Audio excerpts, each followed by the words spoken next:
Hello everybody. मैं सुधीर अगर More Mohota science college Nagpur, assistant professor department of computer science आपके लिए ये पूरी सीरीज लेके आया हूँ, learn object oriented programming with C plus plus. So आज के टॉपिक में हम देखेंगे how to implement class practically. आपको मैंने पिछले लेक्चर में बताया था कि क्लास क्या होता है और थ्योरेटिकली क्लास के कुछ कंसेप्ट बताए थे, but today I am going to explain how to implement class practically. जब तक आप practically class C plus plus में कैसे बनाते हैं अगर आपको नहीं समझेंगे तो आपको थ्योरेटिकली कंसेप्ट भी नहीं समझ में आएंगी। सो आज का जो वीडियो है ये बहुत ही इम्पोर्टेंट है। इसके पहले मैं वीडियो चालू करूँ तो आप लोगों ने अगर मेरा चैनल सब्सक्राइब नहीं किया है तो प्लीज़ सब्सक्राइब कीजिए ताकि आने वाली सभी नोटिफिकेशन आपको मिलते रहें। सो आज हम देखेंगे what is class, what is object and ये जो होता है how to define class and how to create object practically. Okay, practically हम देखने वाले ये कैसे होता है।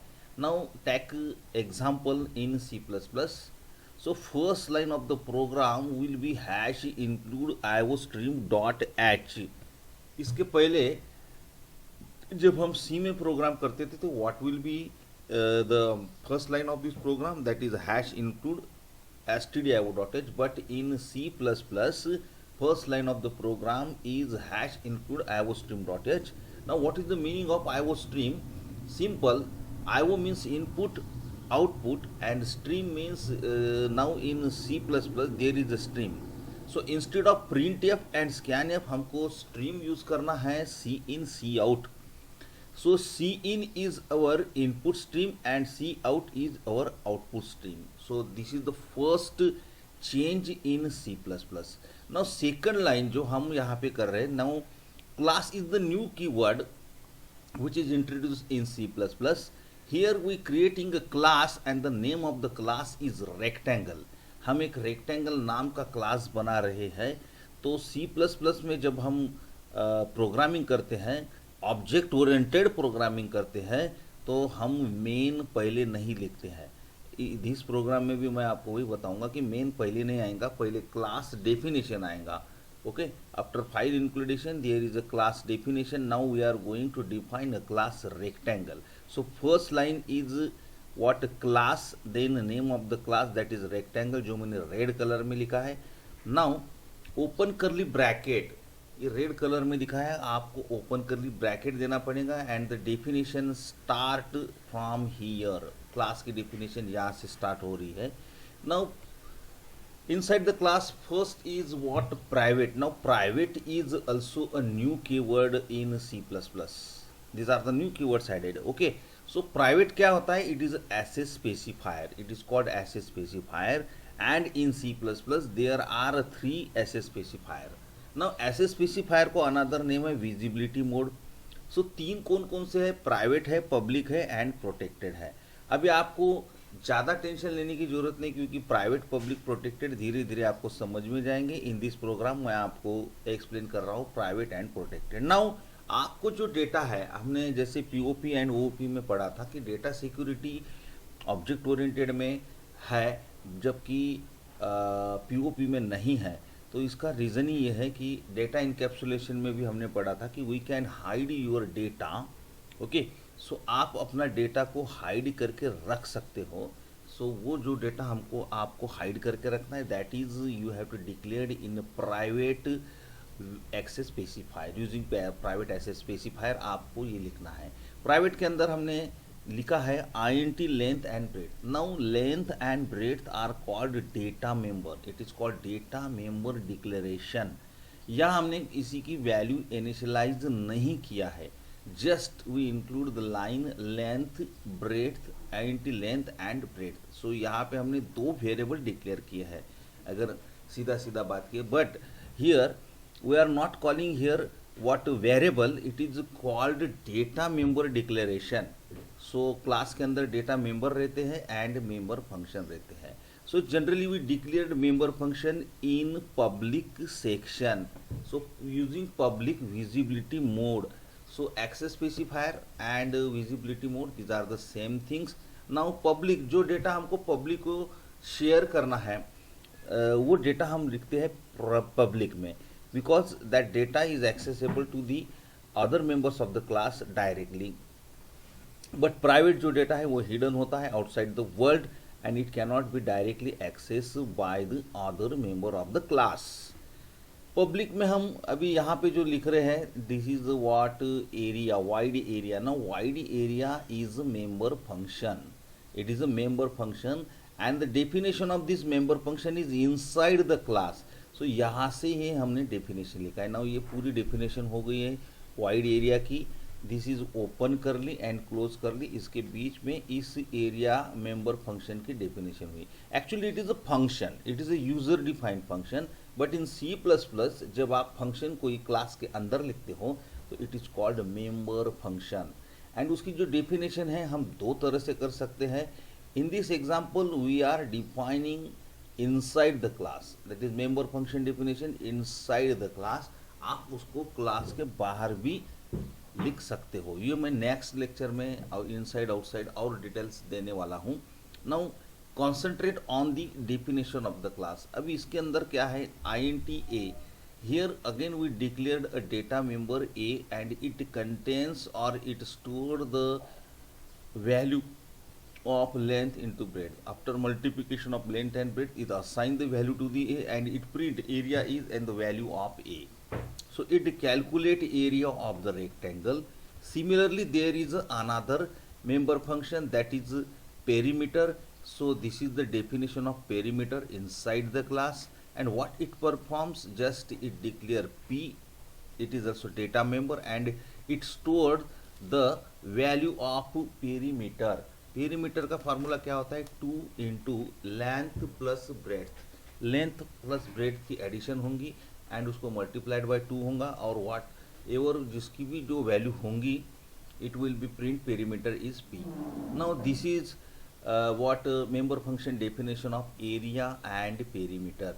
सो क्लास डेफिनेशन अभी तक ख़त्म नहीं हुई है, क्लास यहाँ से स्टार्ट हुआ है और अभी तक ख़त्म नहीं हुआ। Now it is on second page. Now there is a third member function that is set dimension. Set dimension is our third member function and it is written in green colors. Okay, इसका काम क्या है, now in previous example अगर आप देखोगे तो यहाँ पे एरिया के बाद जो हमने लिखा है it is empty, there is no argument, यहाँ कोई आर्गूमेंट की ज़रूरत नहीं है। In perimeter also there is no any argument contained, but this set dimension required two argument m and n. It required the two values, one for m and another for n. Now it assign, इसका काम क्या है, just is assign the value of m to the length and value of n to the breadth. इसका काम यही है, जो value इसको रिसीविंग होंगी वो यम और एन में स्टोर्ड होंगी and then it assign this value to the length and breadth. बस इसका काम खत्म हो गया। Now here class definition also end. How we can define detect that class definition end, simply close curly bracket with semicolon indicate that the class definition is completed. In C plus plus देखो आपको जो भी है, जो भी आपको programme बनाना है तो पहले क्लास डेफिनेशन आते हैं, उसके बाद आता है मेन। उसके पहले मैं आपको एक छोटी सी चीज़ बताना चाहूँगा। Here you will be get confuse what is C out. C out, ये सी आउट जो होता है it is what stream, it is output stream. ये देखा ना IO stream, so C out के लिए हमने आईओ स्ट्रीम लिखा है, इसमें सी इन भी आ सकता है no doubt. So C out को सपोर्ट करने के लिए हमारे पास आईओ स्ट्रीम डॉट एच है। सो हम सी प्लस प्लस में instead of print F we write C out. Then यहाँ पे आपको एक नया ऑपरेटर दिख रहा है, it is called insertion operator. ये जो लेस देन दिख रहा है, less than it is called input sorry insertion operator. और सी प्लस प्लस में काम करने का तरीका थोड़ा अलग होता है। यहाँ आपको एंड यल दिख रहा है, एंड यल का मतलब होता है end line. Instead of slash n you have to use a manipulator end L. और यहाँ का जो सिंटैक्स है, जैसे कि हम सी प्लस प्लस में फॉर्मेट देते थे प्रिंट एफ के साथ %d है वगैरह, यहाँ कोई आपको ज़रूरत नहीं है। और जो भी आपको डिस्प्ले करना है it is enclosed in double quote after this insertion operator and आपको जो वैल्यू प्रिंट करना है that is after this insertion operator, आपको जिसकी वैल्यू प्रिंट करना है लिखो। एंड एंड एल का रोल इतना ही है, it just end the line. Okay, आप आपके क्वेश्चन कमेंट्स में पूछ सकते हो जो भी आपको नहीं समझा है। यहाँ तक हम आ गए थे, नाउ वाइड मेन स्टार्ट। सो सी प्लस प्लस में जो अप्रोच होता है it is a bottom up approach, और बॉटम अप अप्रोच का मतलब होता है कि मेन जो है आपका बॉटम में होता है। बट जब प्रोग्राम एग्जीक्यूट होता है तो आपको मालूम है सबसे पहले जो कंपाइलर है वो मेन कोड ढूंढता है, कहाँ है मेन, कहाँ है मेन, कहाँ है मेन। ओके, अभी मेन मिल गया बॉटम में, और यहाँ से अभी प्रोग्राम स्टार्ट होगा, जबकि हमारी class definition at the beginning है। But it is not procedure oriented. Procedure oriented में one by one line top to bottom approach होता है, but in C plus plus यहाँ बॉटम अप अप्रोच होता है। तो एग्जीक्यूशन स्टार्ट होगा इस मेन से, भले ही हमने class definition at the beginning of the program लिखी है। Now in this main I create और I declared rectangle A. So rectangle is what? Rectangle is the name of class. Now this line creates one object and the name of the object is A. Okay, now what is object? Object is the variable of class. क्या बता रहा हूँ मैं? Object is the variable of class. In previous example मैंने आपको वहाँ पे लिखा था int length breadth. Okay, so the length and breadth का डेटा टाइप हो गया वहाँ पे int इंटीजर टाइप हो गया। बट यहाँ पे a का डेटा टाइप क्या है? Actually it is a is also variable. ये a किसका वेरिएबल है? क्लास का। क्लास का नाम क्या है? रेक्टेंगल। और हम क्लास की डेफिनेशन क्या करते हैं? Class is a collection of similar object. Okay, so यहाँ पे हमने एक ऑब्जेक्ट क्रिएट किया है, उसका नाम है A. Now A can stored, ये जो ए है ये ऑब्जेक्ट है, and A can store the values of data members of class rectangle. अभी ए कैन स्टोर्ड और A can handle the value of length and breadth also. Okay, तो यहाँ पे एक ऑब्जेक्ट हमने क्रिएट किया in this statement. Now what is the data type of A? Okay, जैसे हम int a लिखते हैं तो a का डेटा टाइप इंटीजर हो जाता है। यहाँ पे मैंने रेक्टेंगल a लिखा है तो a का डेटा टाइप हो गया रेक्टेंगल। a का डेटा टाइप क्या हो गया? रेक्टेंगल। रेक्टेंगल क्या है? क्लास नेम है। What is class? Class is a user defined data type, मतलब a इज ऑब्जेक्ट एंड उसका डेटा टाइप हो गया user defined data type. User defined data type क्या होता है? It can handle the mixed data item. Okay, it is a collection of dissimilar data item, ये handle करने में सक्षम है। नाउ आपको भी ये लाइन का इंपॉर्टेंस समझना है। ए dot set dimension. Now set dimension is the member function. हमने इसको कॉल किया है। जब हमने सेट डायमेंशन फंक्शन कॉल करेंगे तो two values will be pass, 4 and 7। This is called for actual argument, and हमने इसको लिंक अप किया है using dot operator with A. Now A is object of rectangle and set dimension is also member function of class rectangle. Now we linked up the what A dot set dimension. अभी ये function call होगा। कौन सा function call होगा? Set dimension. जब ये call होगा तो उसके साथ to values will be passed, that is 4 and 7। Now this 4 value जैसे हमने कॉल किया तो ये यहाँ से इसको कॉल करेगा। This is what set dimension. Now 4 value is copied by m and 7 value is copied by n. आप लोग समझ रहे ना? Now this is what actual and this is what former argument. Now m equal to 4, it becomes m equal to 4 and n equal to 7। Again inside ये member function का काम क्या है? It assign the value of M two the length. Now the value of length become 4 and it assign the value of n to the breadth, that is breadth become 7। इसका काम खत्म। इसने क्या किया? It set the dimension of m and n, that is length and breadth. Length और breadth की value देना, इतना ही इसका काम है। बाकी वो कुछ भी नहीं कर रहा है। And it is called object called the member function using dot operator. Now object A call the set dimension member function. Okay, next is a dot area. अभी ए डॉट एरिया में हमने क्या लिखा है? Now the object call the member function A dot area. अभी ए dot area कहाँ है? तो ए डॉट एरिया यहाँ पे है। इसके डेफिनेशन में हमने क्या लिखा है? It does not require any argument, yes directly it calls, then it performs I N T A equal to length into breadth. ना हम इसकी अभी लेंथ और ब्रेथ की वैल्यू मिल गई है। The value of length becomes 4 and breadth becomes 7। So इसका मल्टीप्लिकेशन कितना आएगा? Length into breadth, that is 4 into 7, so it becomes 28। Okay, and it print, C out का मतलब होता है डिस्प्ले करो। It display area is A की value है 28। ओके, 28। नाउ इसलिए हमारा जो फर्स्ट आउटपुट है वो आएगा area is 28। Similarly A dot perimeter. अभी पेरीमीटर की डेफिनेशन में क्या कंटेंट है? तो simple I N T P equal to what 2 multiplied by length plus breadth. तो इसका आंसर आ जाएगा 4 + 7 कितना होता है? 11 multiplied by 2, that is 22। So perimeter is 22। So in this way a class is working. मेरे ख्याल से मैंने बहुत सा अच्छा डिस्क्रिप्शन दिया है इस छोटे से प्रोग्राम का, बट आई नो एक बार वीडियो देखने से आपकी सभी कंसेप्ट क्लियर नहीं होंगी। आपको ये वीडियो बार बार देखना पड़ेगा ताकि आपकी छोटी मोटी जो कंसेप्ट है वो क्लियर हो जाए। और आपके जो भी प्रॉब्लम्स है प्लीज़ कमेंट्स में लिखिएगा ताकि मैं आने वाले वीडियो में थोड़ा इम्प्रूव दे सकूँ। आपकी जो भी डिफ़िकल्टी है वो आप कमेंट्स में पूछ सकते हो और मैं उसको क्लियर करूँगा आने वाले कमिंग लेक्चर्स में, right.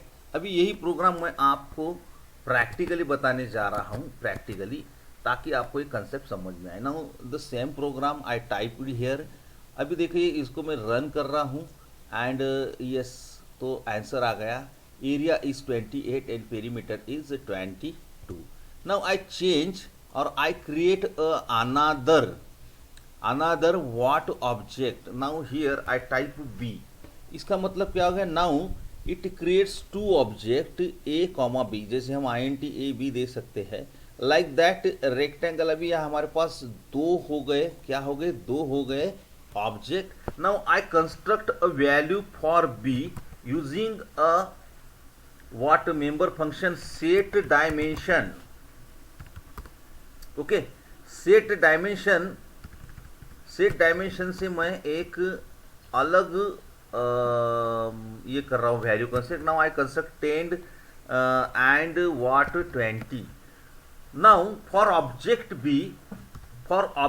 B when this function is called, it assign the value 10 to the length and 20 to the breadth for object B, but for object A जो वैल्यू है वो वैसी ही रहेंगी, दैट इज 4 and 7।